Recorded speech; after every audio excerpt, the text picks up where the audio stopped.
कहानी की शुरुआत वर्ष 2007 ईस्वी। भारत की आज़ादी के 100 वर्ष पूरे हो चुके हैं। देश भर में जश्न का माहौल है, लेकिन दिल्ली विश्वविद्यालय का एक छात्र आरव अपनी रिसर्च प्रोजेक्ट में उलझा हुआ है। उसका विषय है, अगर डॉक्टर भीमराव अंबेडकर न होते तो आज भारत कैसा होता। इस सवाल ने उसे झकझोर कर रख दिया है। वो रात भर सोचता रहा और अचानक थक कर सो गया, लेकिन नींद में उसने जो देखा वो एक ऐसी कल्पना थी जो उसकी आत्मा को झकझोर देती है। एक ऐसा भारत जहां अंबेडकर नहीं हुए। आरव अपने सपनों में एक वैकल्पिक भारत में पहुंचता है। वहां न संविधान है, न समानता की गारंटी। वो एक छोटे गांव में है जहां एक दलित बच्चा स्कूल के बाहर बैठकर पढ़ रहा है, क्योंकि उसे कक्षा के अंदर बैठने की इजाजत नहीं। गांव का प्रधान कहता है, इन लोगों को पढ़ाई लिखाई की क्या जरूरत, इनका काम तो बस सफाई करना है। आरव सन्न रह जाता है। वो सोचता है, क्या ये आज का भारत है? अदालत और संविधान का अभाव। अब आरव एक अदालत के अंदर है। एक महिला अपने पति की हिंसा से पीड़ित होकर न्याय की गुहार लगा रही है, लेकिन न्यायाधीश कहते हैं, औरतों को इतनी आज़ादी किसने दी? अपने पति का आदेश मानो। ये सुनकर आरव चौंक उठता है।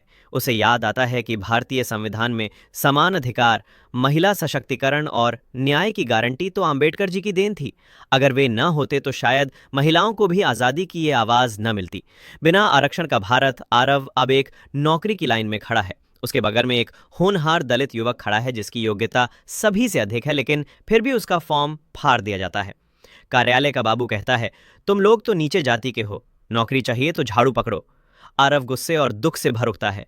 उसे एहसास होता है कि सामाजिक न्याय और आरक्षण का विचार डॉक्टर अंबेडकर ने ही तो दिया था, ताकि हजारों साल से दबे कुचले वर्ग को भी ऊपर उठने का मौका मिले। संसद में केवल उच्च वर्ग की आवाज। अब आरव संसद भवन में है। वहां सभी मंत्री, अफसर और सांसद एक ही समुदाय से हैं। ऊंची जाति, ऊंचा दर्जा। कोई गरीब, दलित, पिछड़ा, महिला या अल्पसंख्यक वहां नहीं दिखता। कोई कहता है, सत्ता हमारे खून में है, बाकी लोग तो बस नौकर हैं। आरव की आत्मा कांप उठती है। उसे समझ आता है कि यदि अंबेडकर जी संविधान सभा में न होते तो लोकतंत्र भी कुछ खास वर्गों तक ही सीमित रह जाता। शिक्षा और समान अवसर का अभाव। आरव अब एक सरकारी स्कूल में पहुंचता है, जहां गरीब बच्चे दूर एक कोने में बैठे हैं और अमीर बच्चों को ही शिक्षक पढ़ा रहे हैं।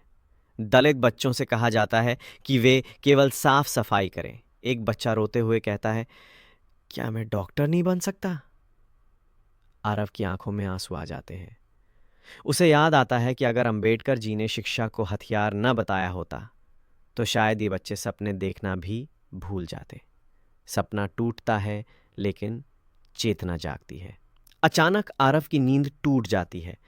पसीने में डूबा वो खड़ा हो जाता है। वो खुद से कहता है, अगर अंबेडकर न होते तो भारत सिर्फ आज़ाद ज़रूर होता, लेकिन बराबरी से बहुत दूर होता। उसे समझ आता है कि भारत का संविधान, आरक्षण, समानता, धर्मनिरपेक्षता, शिक्षा का अधिकार और सबसे बढ़कर इंसान को इंसान मानने की सोच, ये सब बाबा साहेब की ही देन है। अब आरव अपने कॉलेज प्रोजेक्ट को एक नया शीर्षक देता है, अंबेडकर नहीं होते तो भारत अधूरा होता। वो अपने दोस्तों से कहता है, हमें सिर्फ जश्न नहीं मनाना है, बाबा साहेब की सोच को जिंदा भी रखना है। कहानी एक शक्तिशाली संदेश के साथ समाप्त होती है। एक व्यक्ति पूरी सदी की दिशा बदल सकता है अगर उसके पास समाज को बदलने का सपना और संघर्ष करने की हिम्मत हो।